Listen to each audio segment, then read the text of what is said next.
मेरा मेरा छोटा-सा सवाल इसमें शामिल कर लें। जी, आपको करिए। हैरत हुई है जो नताइज आए? मेरे ख़्याल में मुर्तज़ा साहब मुझे बिल्कुल हुई। मुझे हैरत हुई क्योंकि पाकिस्तान पीपल्स पार्टी की जो परफ़ॉर्मेंस है, वो कोई भी एक्सपेक्ट नहीं कर रहा था। न सिर्फ़ इसलिए क्योंकि 3 साल पहले इसी इसी हल्के में जो उनकी पोज़ीशन है, जो अभी रज़ा ने ज़िक्र भी किया, बहुत पीछे थे। दूसरा ये कि पिछले 3 साल में कोई पाकिस्तान पीपल्स पार्टी ने कोई इतनी तोपें भी नहीं चलाई कि वो इतने मकबूल हो गए हों। तो ज़ाहिर बात है कि एक थोड़ा-सा सरप्राइज़ तो हुआ है और मेरा ख़्याल है मिफ्ता साहब को मेरा ख़्याल था कि डॉक्टर मिफ्ता इस्माइल जो हैं वो फ़ेवरेट हैं।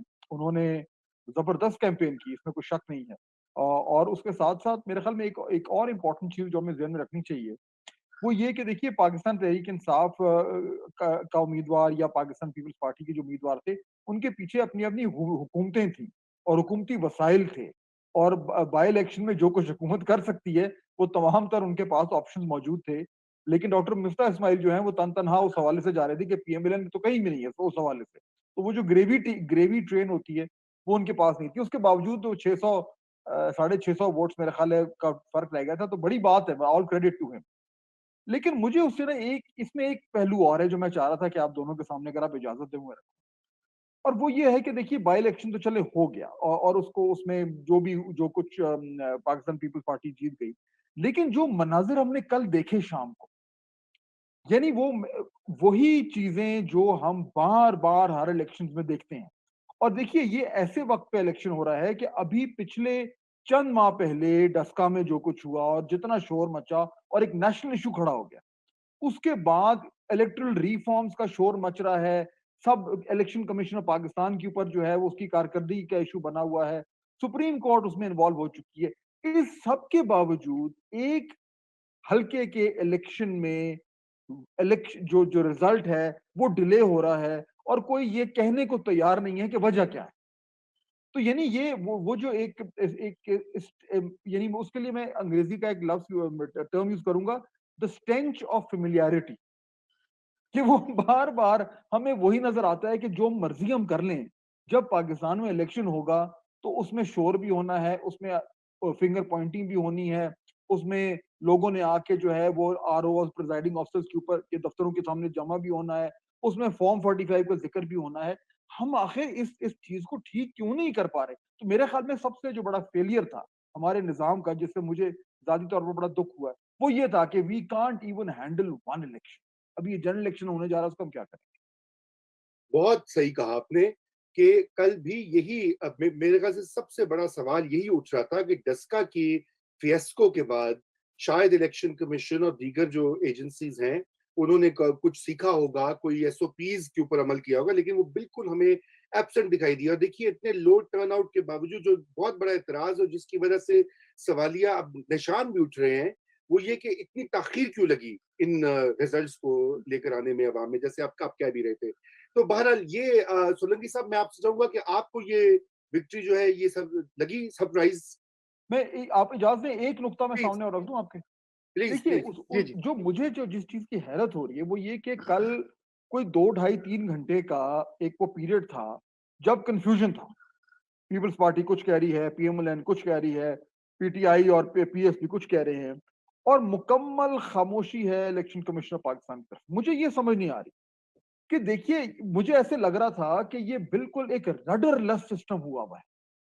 यानी एक एक इलेक्शन में इलेक्शन कमिश्नर पाकिस्तान जो है वो उसका इंचार्ज होता है।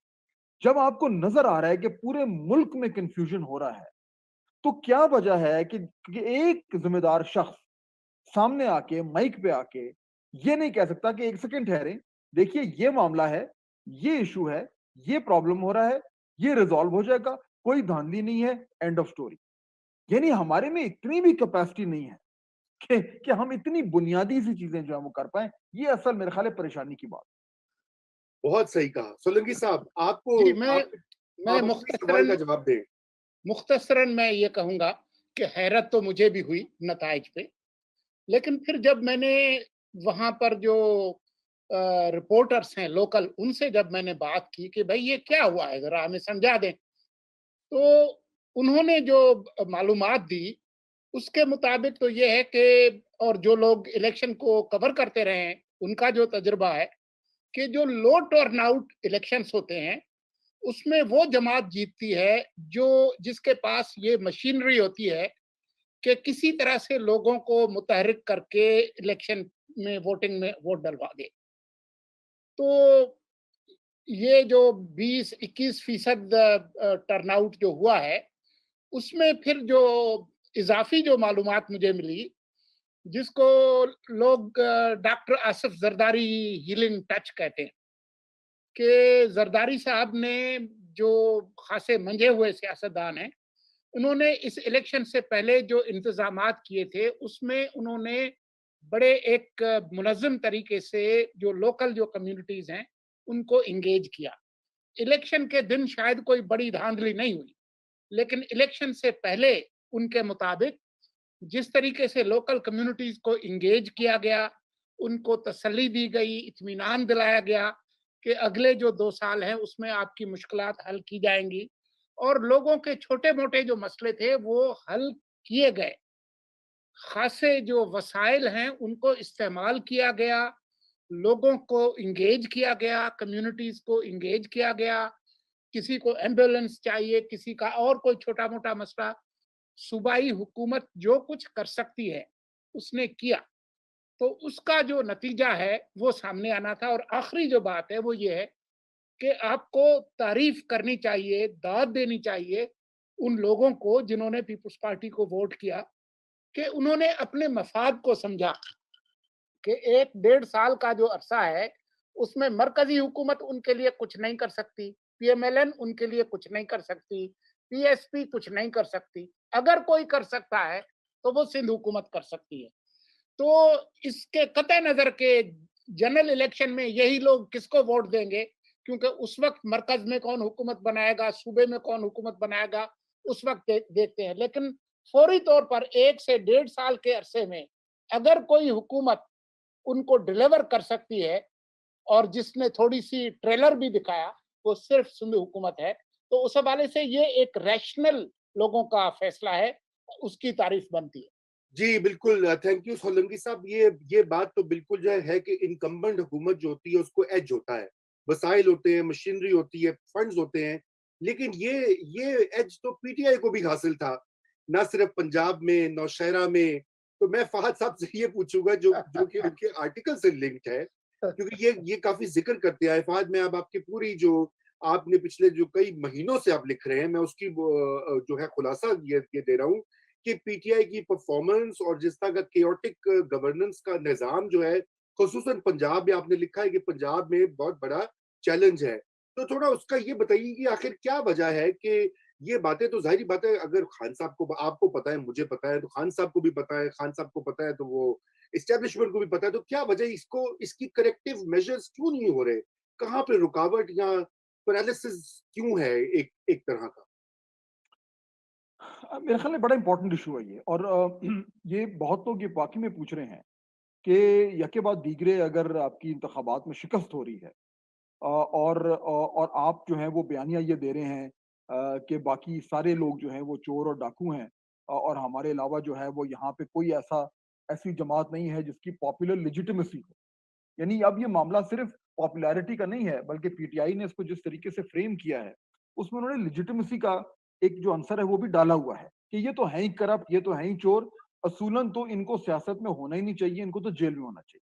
ये वो नैरेटिव है। अच्छा, अब वो नैरेटिव ऑपोजिशन में तो बड़ा अच्छा चला, लेकिन अब देखिए 2.5 साल के बाद नजर आ रहा है कि मामलात गड़बड़ हो गए। अब सवाल बड़ा वही है, रजा, जो आपने बात की कि ये डिनायल क्यों है, या क्या वाकई में ये डिनायल है कि नहीं।